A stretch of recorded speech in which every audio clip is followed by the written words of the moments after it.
Surgaya is a very near person to Gamsakhulia. According to Surgaya, the president did not negotiate it with the Chechen delegation, and the creation, the rumors of the creation of a Miguel Abkhazia Republic there have been no such negotiations.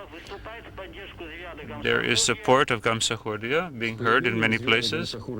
His appearance in Zugdidi, which is the capital of the western area, means a split in Georgia.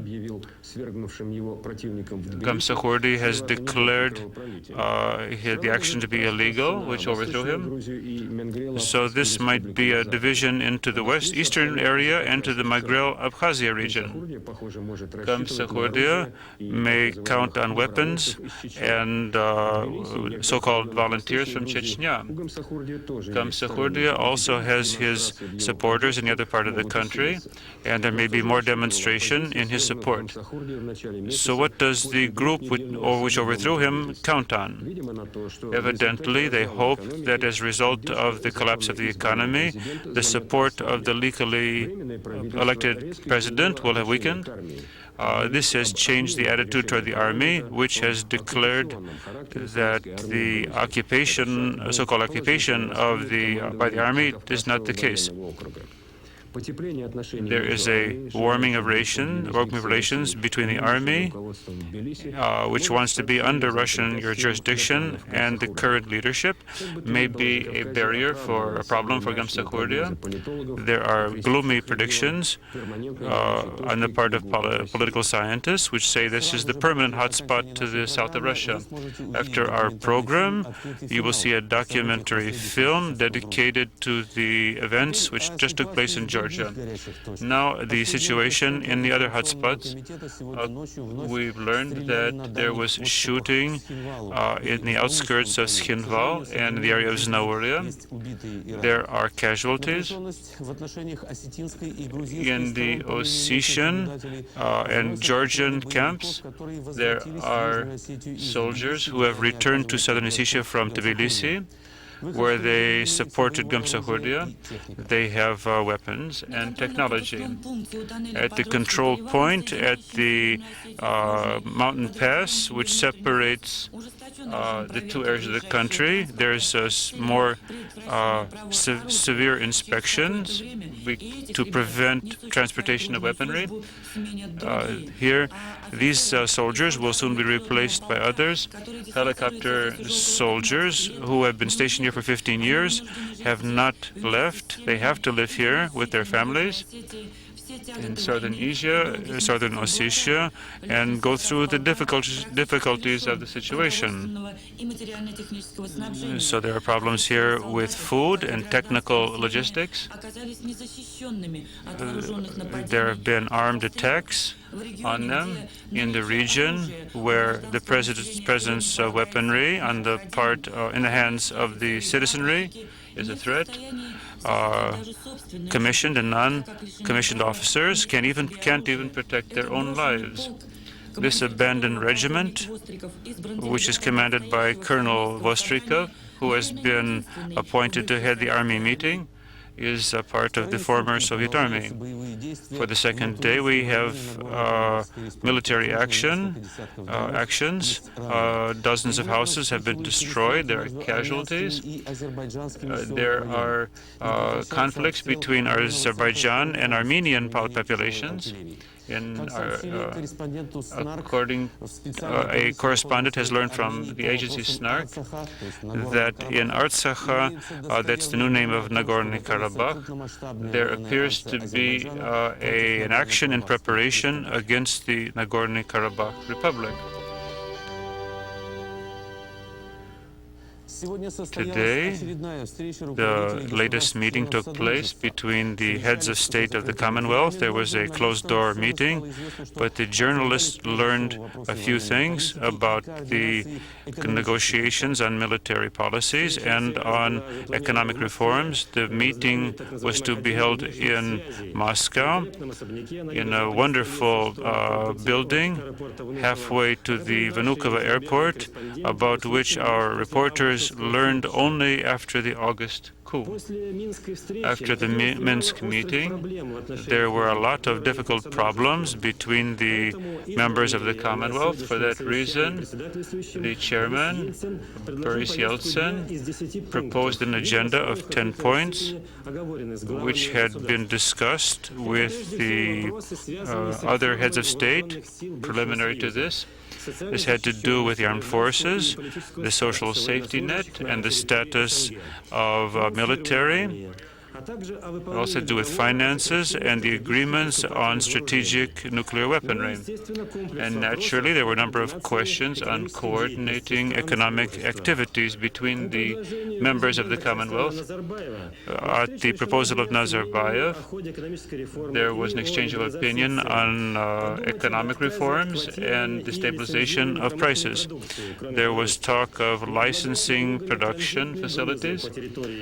They want to eliminate taxation of transported loads throughout the Commonwealth. And for a follow-up on the agreements of Almaty and Minsk, unfortunately, journalists could not attend. But judging from some details which we managed to gather, the military topic was predominant. What's the chief problem?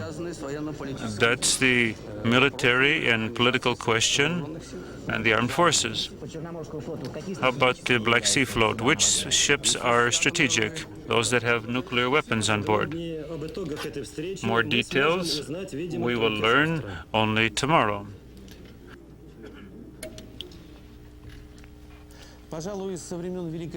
Ever since the Great Patriotic War, that is the Second World War, there's not been so much talk about the army. Will there be a united army? Tomorrow, this question will be discussed at the all-army meeting, which will take place in Moscow. Today, there was a meeting of the Military Council of the Navy. Will the country's fleet continue to exist, its Navy? Will it be able to celebrate its tricentennial?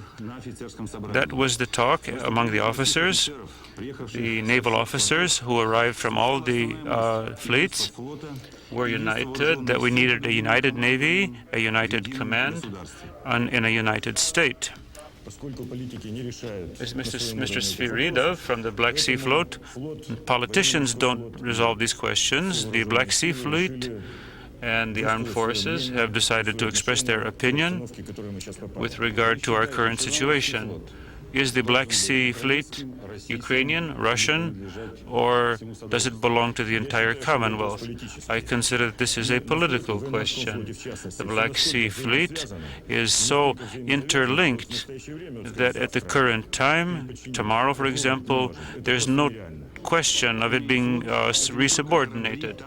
These are not just tanks and ships. These are, first of all, people who are concerned for their own fate and those of their families and the country to which they swore an oath. We can use money, apartments, cars to force people to swear an oath. But when you need people, they observe only that oath which is in their hearts.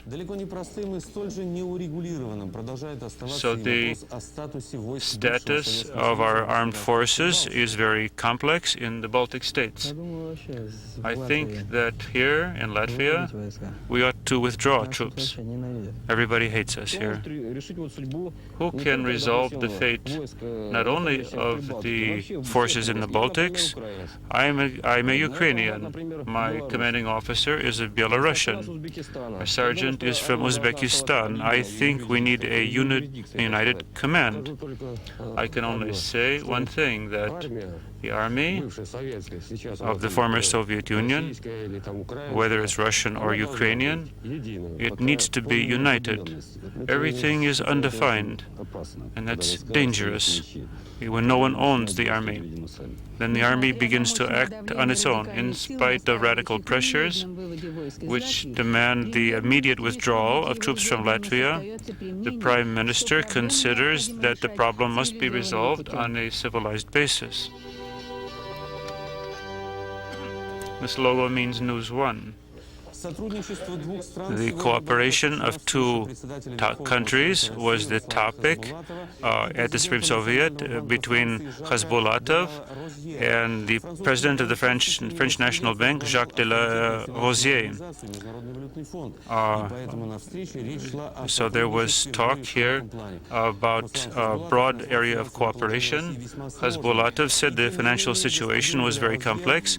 Nevertheless, Mr. de la Rosière expressed an interest and a desire to cooperate. Today in Mexico City, there was signed an agreement on peace in Salvador between the Farabunta Martí Liberation Movement and the government.